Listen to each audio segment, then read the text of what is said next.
Dad, we already canceled it. You don't need to go to Florida. That's what my daughter said when I walked into the kitchen, holding my boarding pass like it was proof of some mistake. There was no explanation and no apology, only that calm, certain tone she uses when she has already made up her mind and expects me to accept it. I stood there in my own hallway, the same one I refinished myself the summer after my wife passed away, and I felt something shift inside my chest. It wasn't heartbreak. It was something older, quieter, and far more serious. I said, "You canceled my flight." She didn't even look up from her phone. "You've been tired lately. Ryan and I talked about it. It's not the right time." I placed the boarding pass on the counter. I didn't raise my voice. I've never been someone who raises his voice. I simply said, "I understand," then walked back to my room and sat on the edge of the bed in the dark for a long time. My wife would have laughed, not in a cruel way. Beverly never had a cruel bone in her body, but she had that laugh she used when something was too absurd to process any other way. She would have sat next to me and said, "Harold, when did you turn into a houseplant?" And I would have laughed too. But Beverly has been gone for 4 years now. The house has been quieter than I ever thought a house could be. Somewhere inside that quiet, I stopped noticing how small my world had become. I'm 73 years old. I ran a plumbing supply business for 31 years. At our peak, I employed 14 people. I coached Little League, served 2 terms on the school board, and drove Beverly to every chemotherapy appointment without missing a single one, even when the trip was 3 hours round trip and my knee needed replacing. I am not a man who needs to be managed.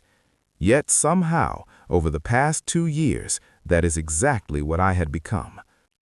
It began slowly, the way these situations often do. My daughter and her husband moved in temporarily after the housing market made buying a home difficult for them. That was 26 months ago. Temporary, it turns out, was a word without an expiration date. At first, I welcomed the company. After Beverly passed away, the echo reverberated in the house. Hearing voices in the rooms again felt comforting. But gradually, so gradually I barely noticed, the atmosphere in my own home started being set by someone else.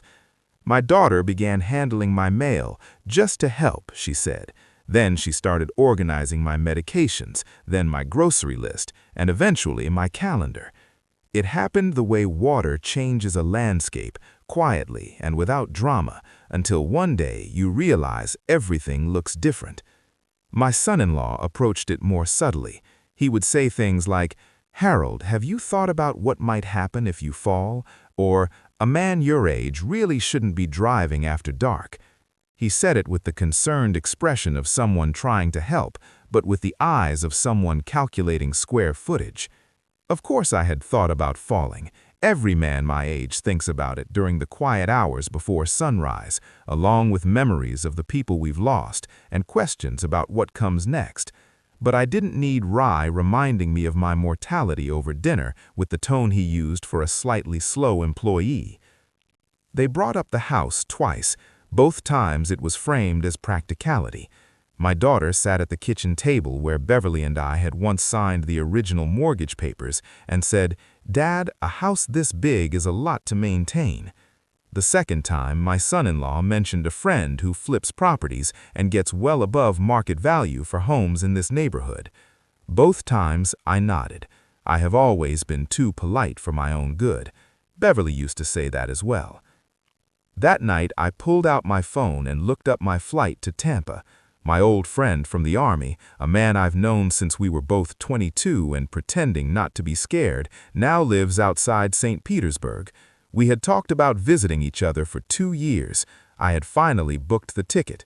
3 days, a hotel by the water, 2 old men sharing stories that had grown better with time.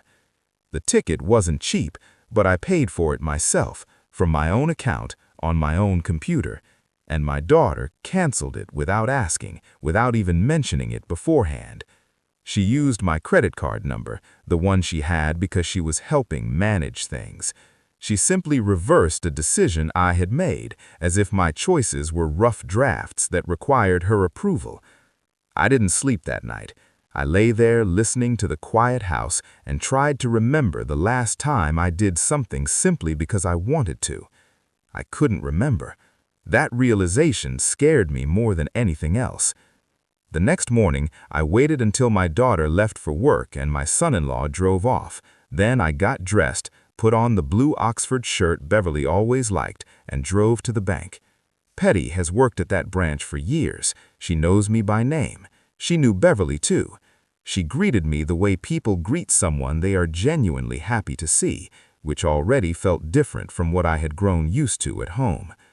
I told her I wanted to review the authorized users on my accounts. She pulled everything up and walked me through it. My daughter's name appeared in 3 places. She had access to my checking account, could see my savings balance, and was listed as an emergency contact with viewing permissions. All of it had been added during the past 18 months. I asked Petty to remove every authorization except mine. She looked at me carefully, not with suspicion, but with the kind of attention a thoughtful person gives when they sense something important. "Are you sure, Mr. Watkins?" she asked. "We have some transfers set up regularly." "I know about the transfers.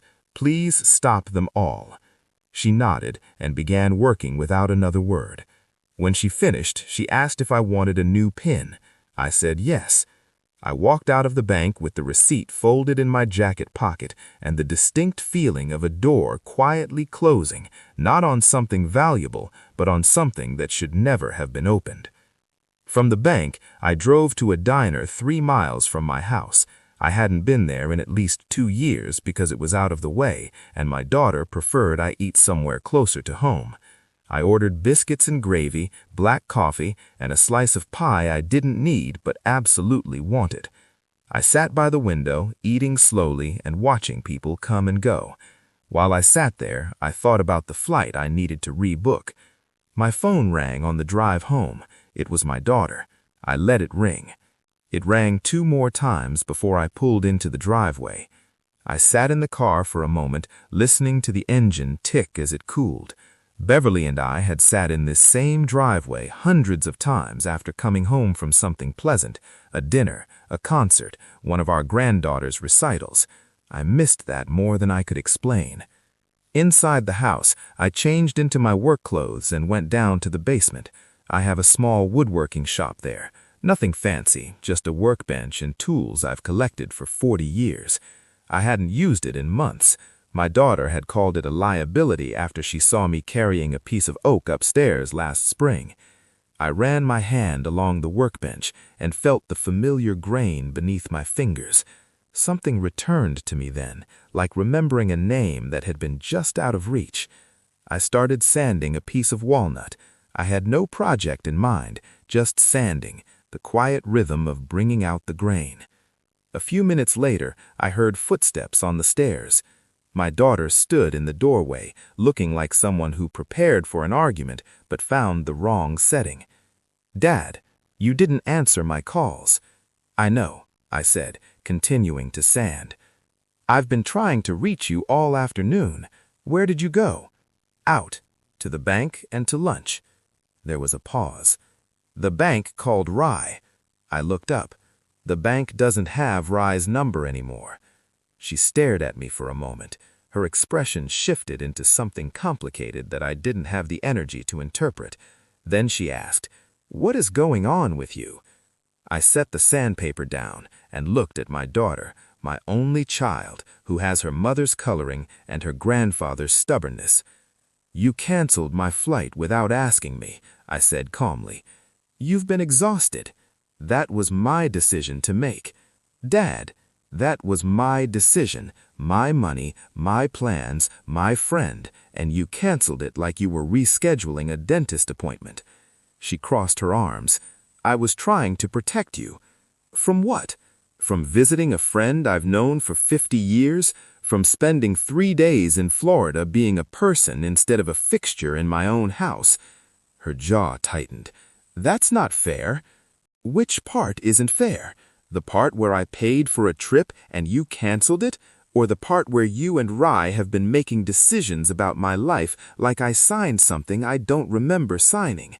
She didn't respond. She stood there looking down at the floor, and I could almost see the explanation forming, the usual arguments about worry, practicality, the fall I might take, or the road I might get lost on. I waited for it, but she didn't say any of those things. She simply turned and walked back upstairs. A moment later, the basement door clicked shut. I stayed in the workshop a while longer. The piece of walnut in my hands was beginning to look like the start of something. I wasn't sure what it would become yet, but I knew I would figure it out. That evening, I called my attorney. Frank Beasley has managed my legal matters for the past 15 years. He's methodical, calm, and not easily influenced by other people's emotions, which makes him very effective at his work. I told him I wanted to review my living trust. "Any specific concerns?" he asked.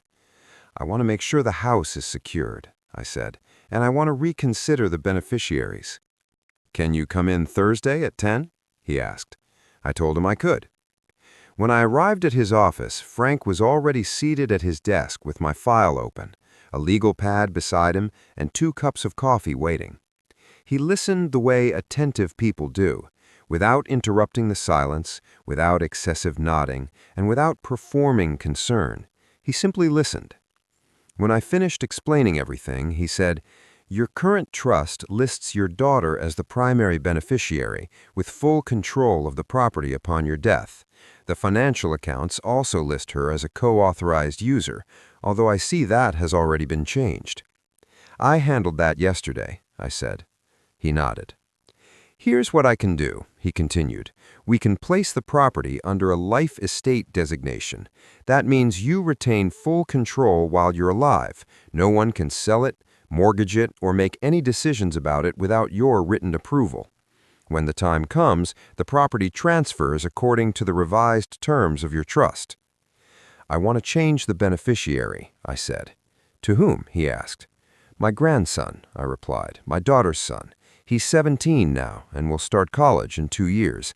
I'd like him to have the house." He wrote it down. "Not your daughter?" he asked. "My daughter can manage on her own," I said. "My grandson can't yet, and he's the only one in that household who speaks to me like I'm still a person." That part was true. My grandson had the unusual habit, especially for someone his age, of asking questions and then genuinely listening to the answers. Sometimes he would sit with me at the workbench after school and ask about my time in the Army, about his grandmother, or about how I built my business from the ground up.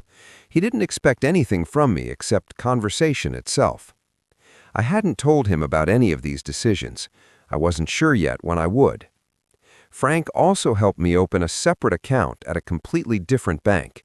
It was meant only for travel and personal spending, an account my daughter had never heard about and never would. On my way home, I rebooked my flight to Tampa. 3 days later, my son-in-law knocked on my bedroom door. He stepped inside with the posture of someone delivering carefully prepared news.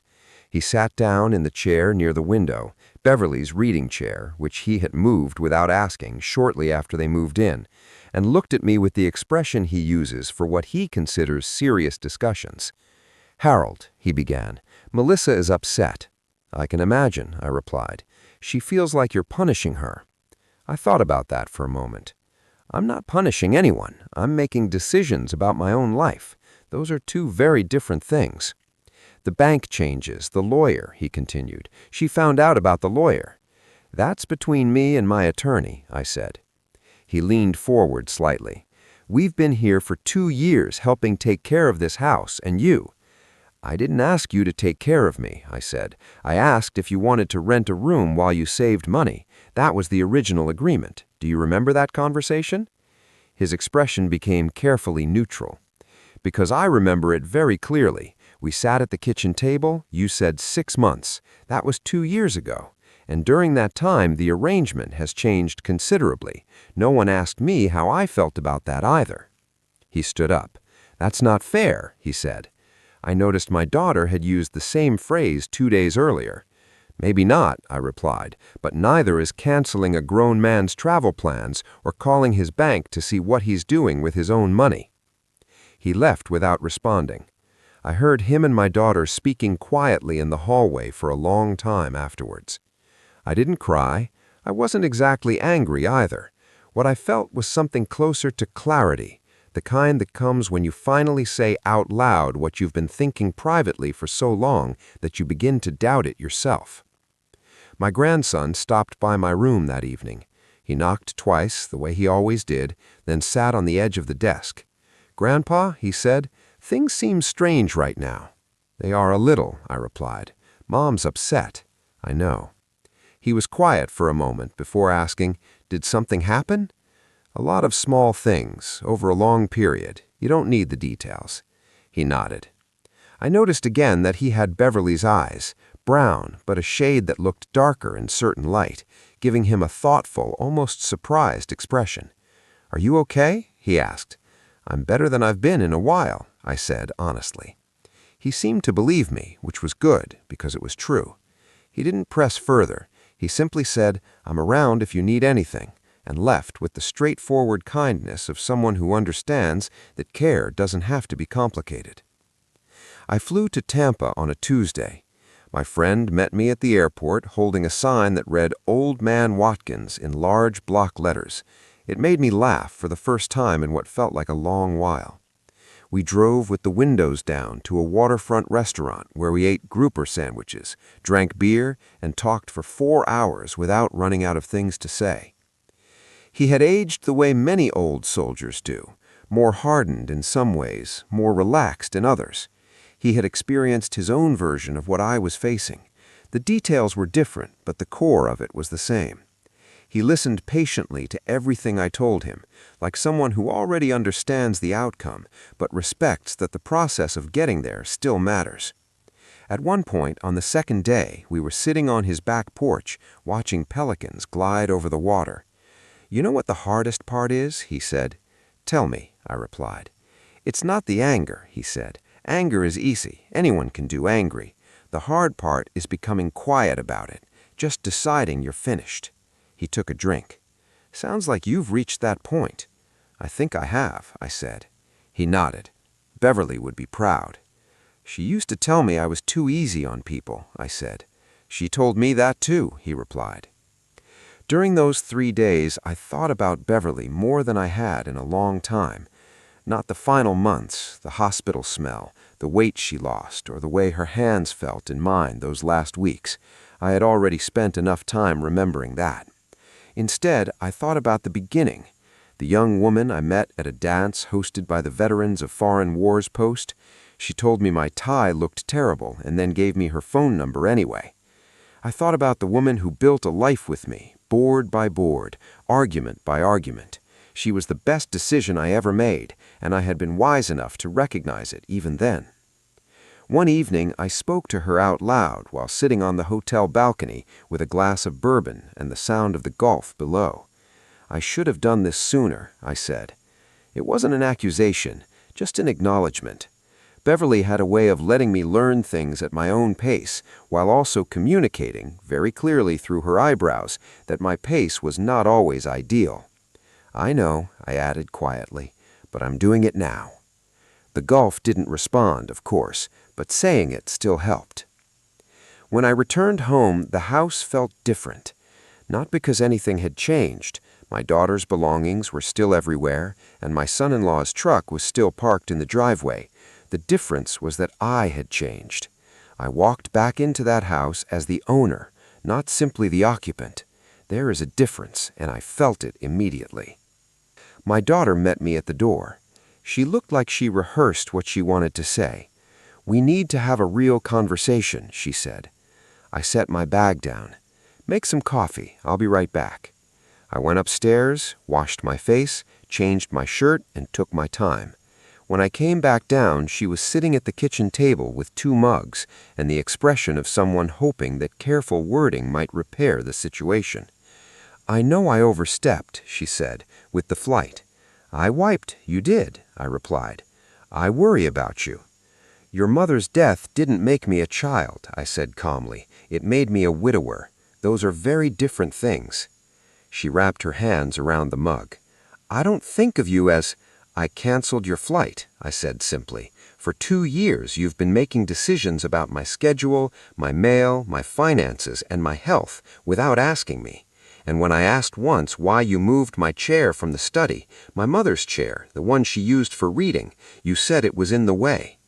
"In the way of what? You didn't say." I looked at her directly. "I'm not angry," I said, "but I'm finished pretending none of that happened." Her eyes filled with tears. "I thought I was helping," she said quietly. "I know you did," I replied. "That's the hardest part." She looked down. "What happens now?" she asked. "Now," I said, "you and Rye begin looking for a place to rent. I'll give you 90 days, because I'm not unreasonable, and because I still love you. But this arrangement has reached its end." She started to respond, but I raised my hand slightly. Not sharply, just enough. "I've already spoken with Frank," I said. "The house is protected, the trust has been revised. I'm telling you this not as punishment, but because you deserve honesty, and perhaps understanding it will encourage some reflection, for both of us." I paused.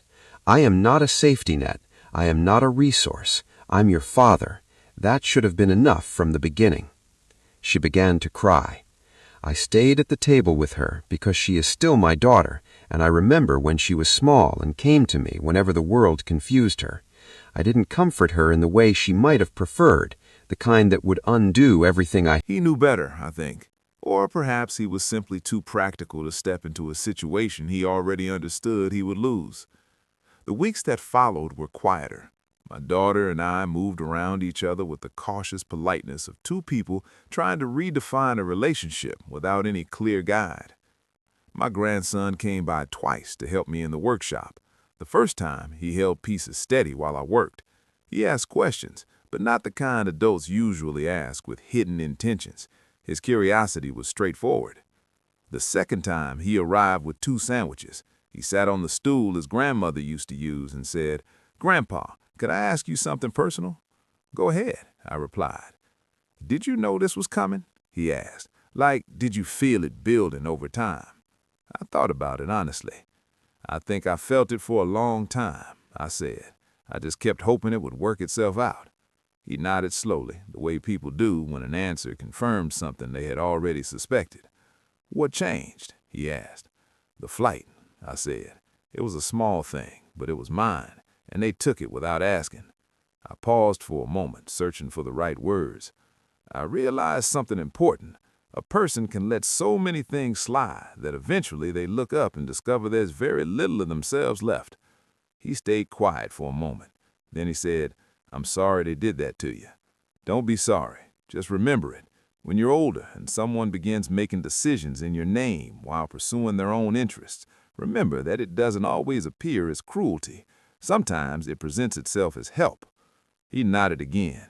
He had the valuable quality of accepting difficult truths without trying to soften them into something easier. I gave him the letter on a Sunday evening.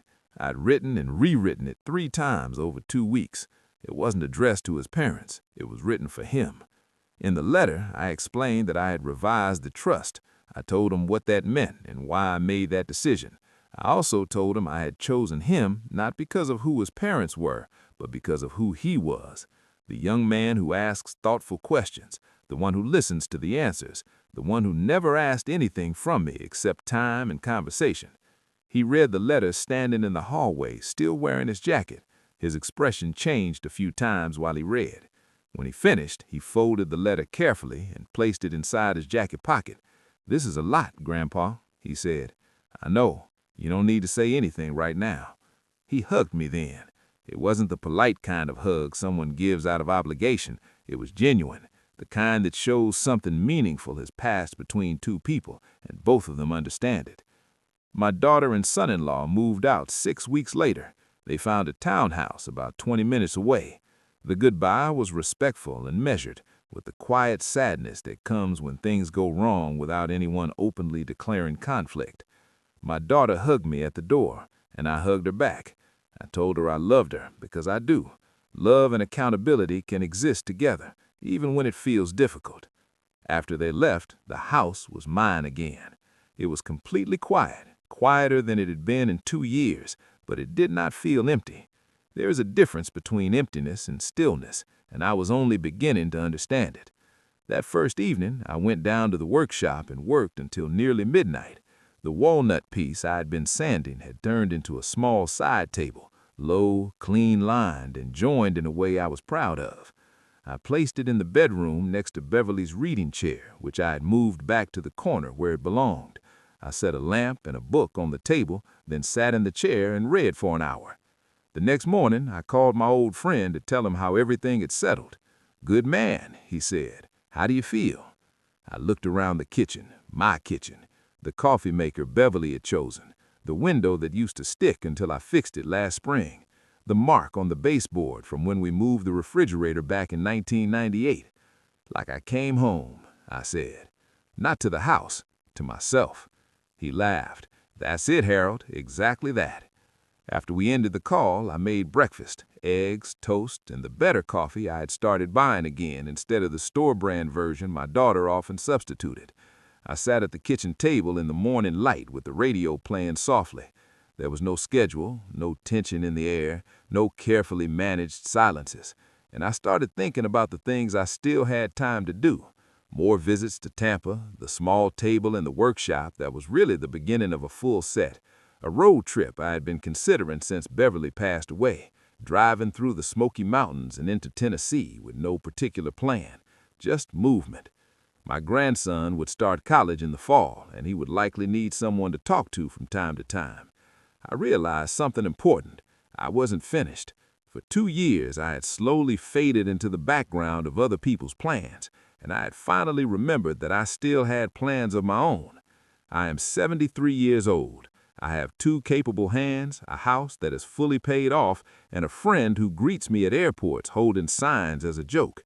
I have a grandson who asks real questions.